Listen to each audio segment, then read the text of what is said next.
So I've got a bit of a new one for this channel. I figured I'd post this and maybe some of the work that needs to be done to it.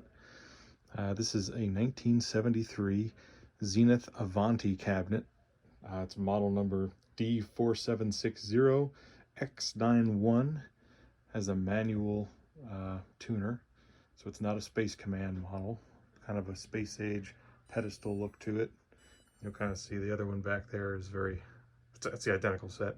It's a 2556 DC chassis with the ferro-resonant transformer for B+ regulation. See the oil cap there? The gigantic power transformer. It's actually a cold chassis. Still has the, I don't know if it's original or not, but it still has the focus divider separate from the tripler. Definitely got some hours on it. Caked in dust. There's our dynamic convergence board. I've got the tester hooked up. It's kind of cool. I picked this set up. A friend of mine actually tipped me off to it. It was about an hour away. I'm in Apollo, PA, and the family was happy that it was going to be a TV still and not turned into some cat bed bar abomination that a lot of these sets unfortunately end up being. I mean, this is a hand-wired piece of American history here. It's disgusting at the moment, but with a little work, we'll get it going. It actually still had the slip. You can read that. Let me focus on it. From Gordon's Radio of Vandergrift, Pennsylvania. March 26, 1973. Look at that. Television specialist. $719.95 in 1973. So there you go. Zenith color television. Pretty cool to get the slip. They said if they have the manual, they will mail it to me, which was very nice of them. I appreciate that. So anyway, I am not a television guru. I think I have 20 of these, not this exact set, but I do like the old Zeniths. And we have an identical Avanti upstairs, which I fixed a few years ago, and it's been our daily driver ever since. And we watch streaming on it and everything else. Can't read the text messages in shows, but that's okay. This one's in pretty good shape. The top, the only real blemish up here is there, and that is the only other problem. So as you can see, I seem to be somewhat of a I seem to luck out with these 2556 or these 25 DC56 chassis, because there's another identical set back there. And as you can see, the convergence board is in the service position, or the dynamic convergence is in the service position, because I'm never happy with it, and this set's kind of driven me nuts. It needs the yoke connector repinned, so the picture will kind of flutter in and out, and it'll have a fit, and then it'll be fine for a few days, and then it'll go back. I've never really gotten that set where I want it.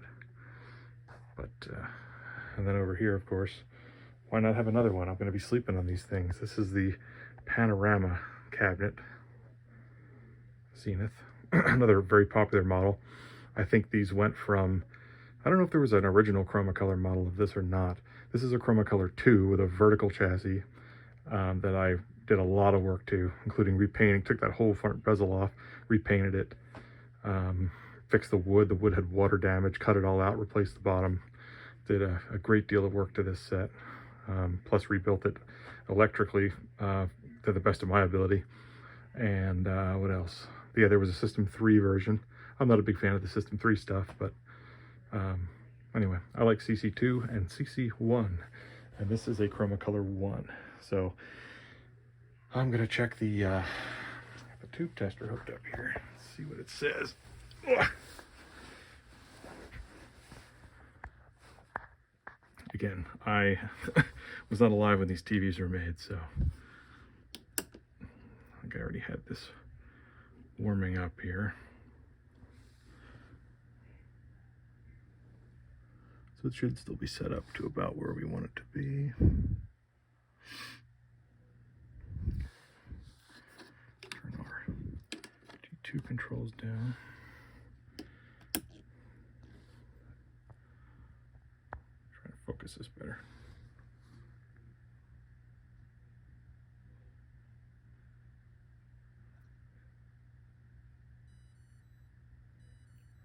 Sorry, my insulin pump is telling me that I'm dying.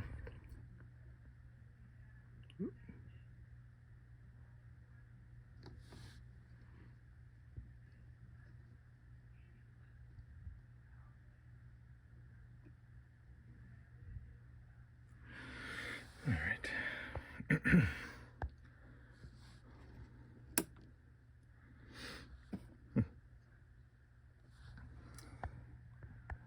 So, yeah, the red's a little, well, actually,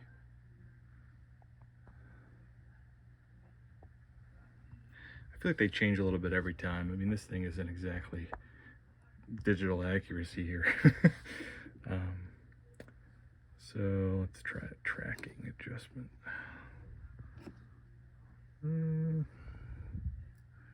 Looks like green is our strongest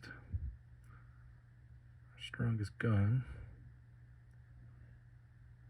I guess tracking seems okay. It says to hold this until they stabilize. That just seems to me like on every tube I test, it just keeps going down and down and down. So all this seems to tell me is that the red isn't as strong. And I think the red is driven the hardest, if I'm not mistaken. So that might not be, yeah. So the red might not be, I mean, as we use it, it might come back to life a little bit. I'm not going to clean and balance or anything. I'd like to see it first. But before I go any farther with it, there's one thing on these Zeniths that you have to watch out for. They have safety capacitors over here. They're kind of encrusted in grossness, but you can see them here. And they're these white cylindrical capacitors. And these white ones were known to fail. And as they fail, they kind of keep the high voltage under control. I guess the older sets had a high voltage adjustment. These don't, so these capacitors kind of dampen that high voltage.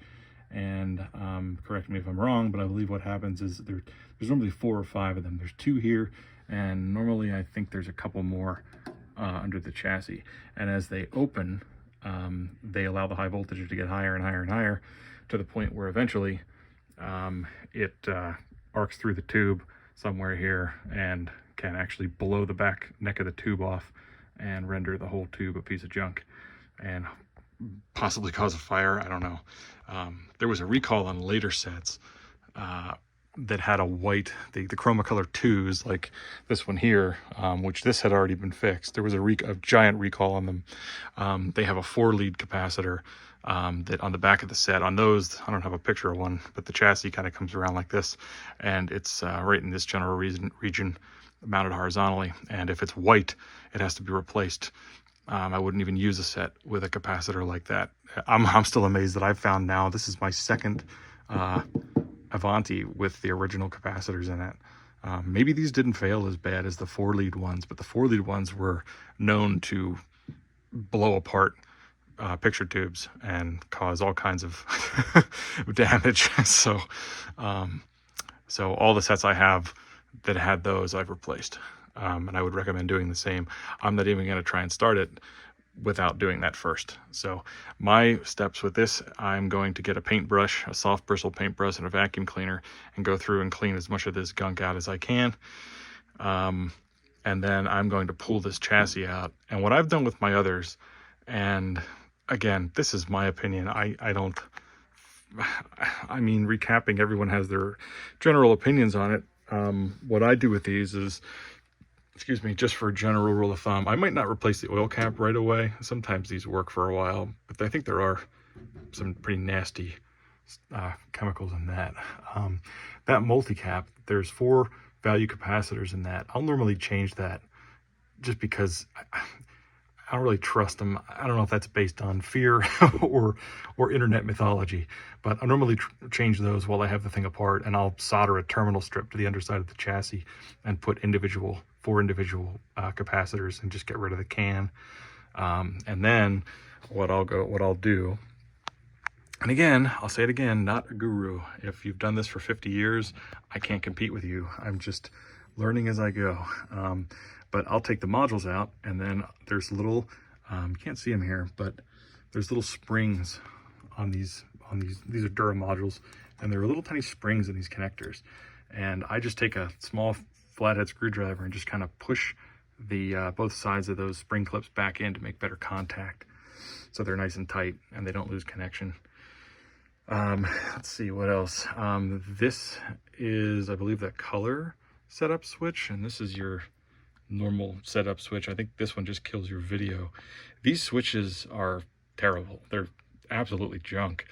They're like tin, and they oxidize like crazy, and I've had tons of problems with these. So I have some new old stock ones, and I have some new ones that actually fit in here that I've used to replace these. And I've taken these apart and scrubbed them, and I can never get them to where they last without giving me weird issues. So I just replace them.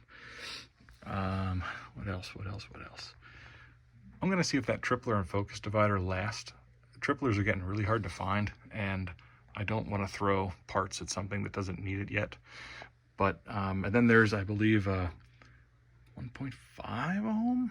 There's a capacitor on the horizontal output transistor underneath this chassis, which is known to be a problem, I think, too. At least it was in the Chromacolor 2s. There's a cap and a resistor. I think it's on these two. I have to check that. I think they burn up. These controls all need to be cleaned. Yeah, I don't know. It's not a whole lot to go wrong. I think these audio ICs actually are known to fail. I've replaced one of those. And so are these, I don't remember if it's this board or this board. There's a Chroma IC that likes to die too, and you lose color. But until they go bad, I don't really like to, I don't like to waste parts on things that don't need parts. So anyway, I think this is enough rambling. It's even got this old balun on it. Look at that. AM electronics. Pretty cool. Well, let's see what happens as we bring this thing back to life. So I'm going to disconnect all this, and I'm going to pull this chassis out and put it on the workbench. That'll be my next step. Replace these capacitors, and I might leave the can cap for now, and we'll see if it powers up. They didn't know if it worked. So, and like I said, I just don't want to try it with those capacitors. So we'll get this cleaned up and pulled out of here, and I'll follow up with you. Thanks for watching.